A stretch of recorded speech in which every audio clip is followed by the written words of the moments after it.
Kali ini saya akan bercerita kisah tentang seorang pendekar silat tua yang telah memilih menjadi pemulung dan hidup sederhana. Kakek pendekar ini diremehkan dan dihina oleh satu geng preman. Namun, lihat kakek ini saat mengeluarkan ilmunya. Satu geng itu dibuat rata oleh kakek dengan ilmu kebalnya. Mari kita simak kisah selengkapnya. Sebelum cerita dimulai, jangan lupa like dan subscribe channel ini.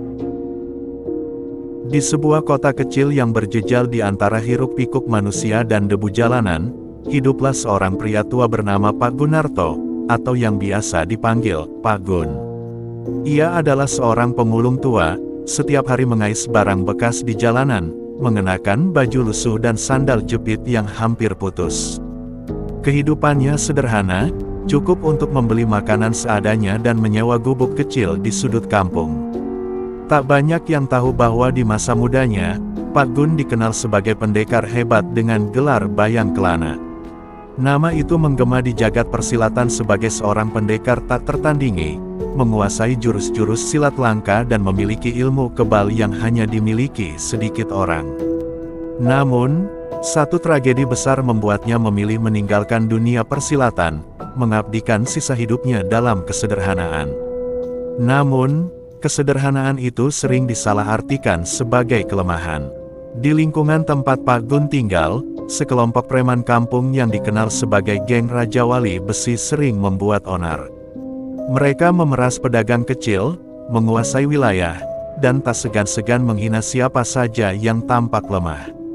Suatu sore, saat Pak Gun tengah mengais barang bekas di pinggir pasar, para preman itu datang menghampirinya. Pemimpin mereka, seorang pria besar bernama Bayu, menunjuk Pak Gun dengan nada mengejek. Kakek tua, apa kamu nggak capek hidup begini?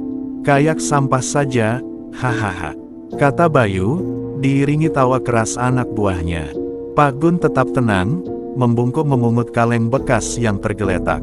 Biarlah, nak, hidup sederhana ini sudah cukup bagi saya, jawabnya pelan.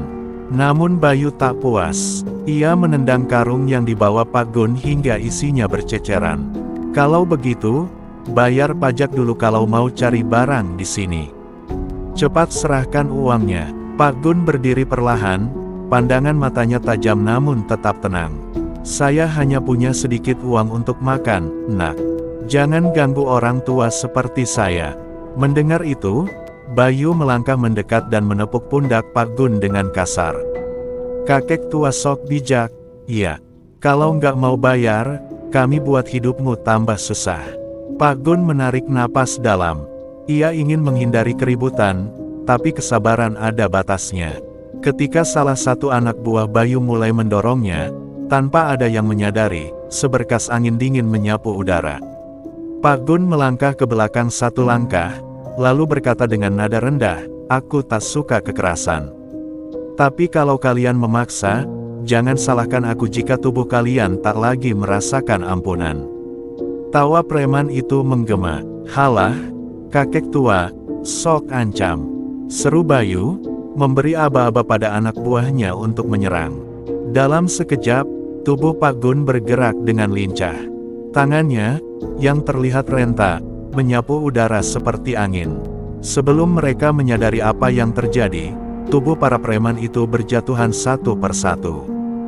Bahkan, Bayu yang mencoba menyerang dengan parang, terpental seperti terkena dinding baja tak terlihat.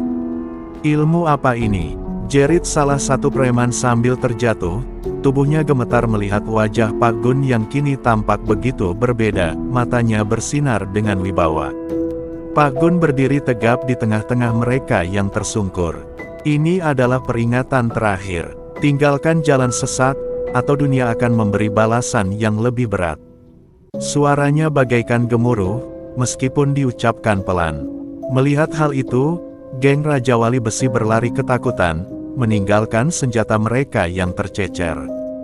Tak ada lagi rasa sombong, yang tersisa hanya penyesalan di wajah mereka. Pak Gun mengembalikan napasnya, lalu kembali membungkuk untuk mengumpulkan barang-barangnya. Senyuman kecil muncul di bibirnya. Ia tahu, jiwa pendekarnya tidak akan pernah sepenuhnya hilang, meski ia telah memilih jalur kesederhanaan. Malam itu, angin dingin berembus melewati gubuk kecil di sudut kampung.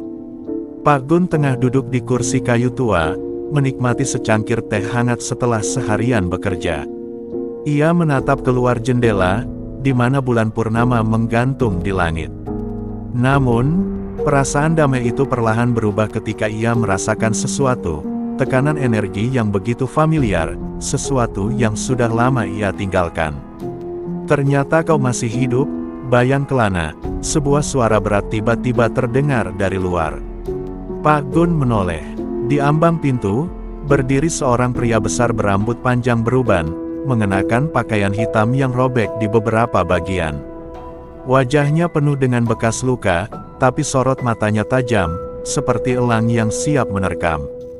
"Ranggalawe," gumam Pak Gun, menyebut nama yang pernah menjadi mimpi buruknya bertahun-tahun lalu. Pria itu adalah mantan lawan Pak Gun yang dulu dikalahkan dalam pertarungan besar antara perguruan. Namun, kekalahan itu meninggalkan dendam membara dalam hati Ranggalawe.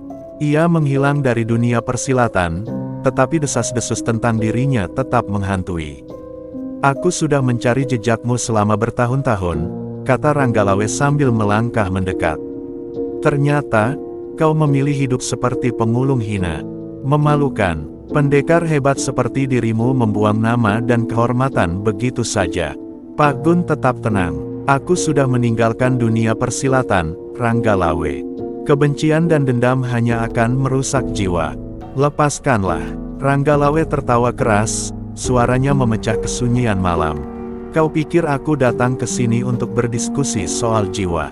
Tidak, Bayang Kelana. Aku datang untuk menebus kehormatanku yang kau hancurkan.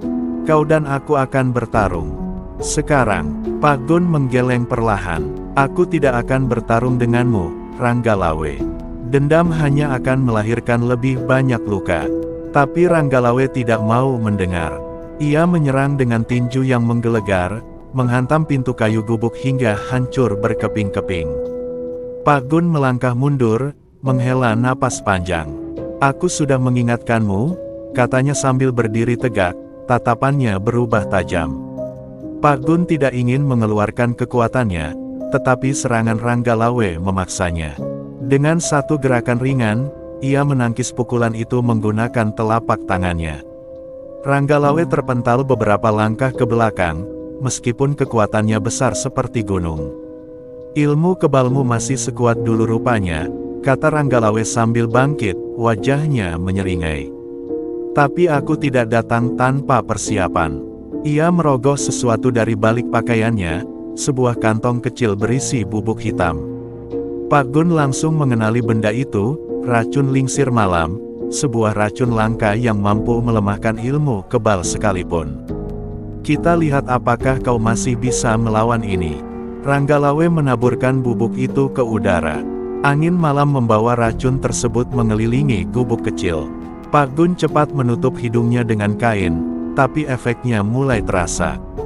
Tubuhnya yang biasanya kebal terhadap senjata dan racun mulai melemah. Pandangannya sedikit kabur, dan keringat dingin mengalir di pelipisnya. Ranggalawe tersenyum puas. "Lihat, Bayang Kelana, dunia persilatan telah berubah. Tak ada lagi tempat untuk pendekar tua seperti dirimu." Pak Gun menegakkan tubuhnya, meskipun tenaganya terkuras. Ia merapatkan kedua telapak tangannya di dada, melantunkan mantra pendek yang menjadi inti dari ilmu kesaktiannya. Seketika, energi kuat terpancar dari tubuhnya, membakar racun yang mengelilinginya seperti api yang melahap daun kering. Ranggalawe melangkah mundur, tak percaya. Tidak mungkin, tidak ada yang bisa menetralkan racun lingsir malam. Pak Gun membuka matanya perlahan, kini tampak lebih tenang namun penuh wibawa. "Aku tidak ingin menggunakan ini, Ranggalawe, tapi kau memaksaku. Kita akan menyelesaikan ini di tempat yang pantas, jauh dari orang-orang tak bersalah." Ranggalawe terdiam. Ia tahu, meski Pak Gun tampak renta, kekuatannya masih melampaui dirinya. "Besok pagi, di Bukit Seruling," kata Pak Gun.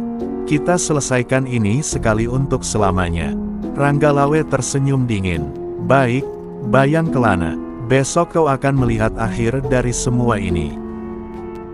Pagi itu, Bukit Seruling diselimuti kabut tebal, membuat suasana semakin mencekam.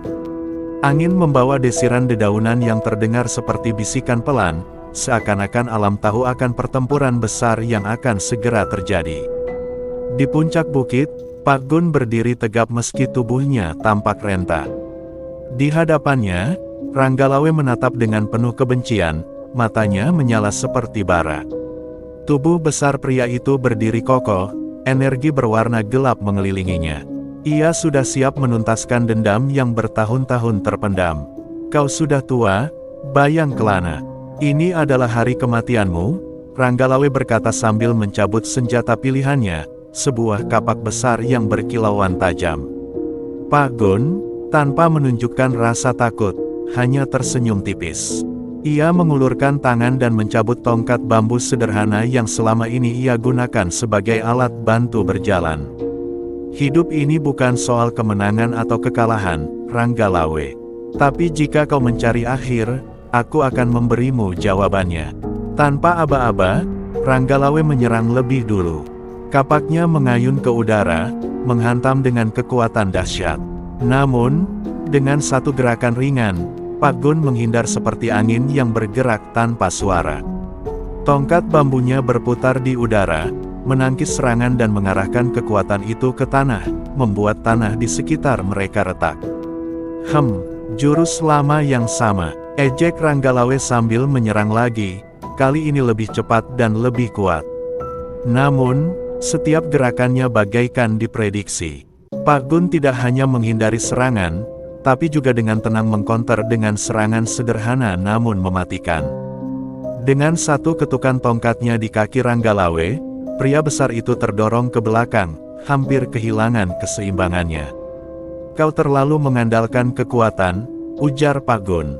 Tapi kekuatan tanpa kebijaksanaan hanya akan menghancurkan dirimu sendiri.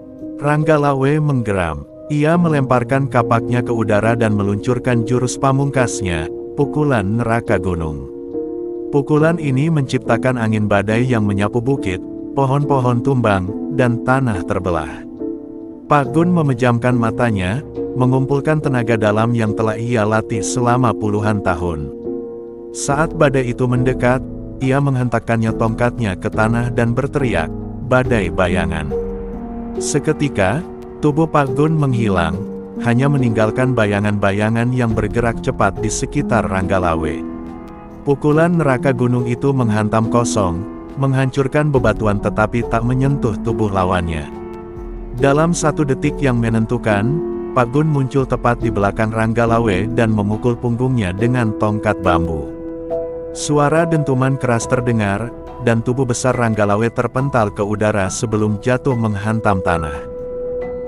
Ranggalawe mencoba bangkit, tapi ia merasakan sesuatu yang tak pernah ia alami sebelumnya, tekanan hebat yang membuat seluruh tubuhnya lemah. Pak Gun mendekat dengan langkah perlahan. "Dendam membutakanmu, Ranggalawe. Kau belajar banyak ilmu, tapi kau lupa inti dari semua itu adalah keseimbangan." Ranggalawe memandang ke langit, napasnya terengah-engah. Dalam hatinya, ia tahu Pak Gun benar. Namun, rasa malu dan harga dirinya membuatnya enggan menerima kekalahan. "Kau menang," ujarnya akhirnya, suaranya bergetar. Pak Gun hanya mengangguk. "Ini bukan soal menang atau kalah. Kau masih punya kesempatan untuk hidup dengan cara yang lebih baik."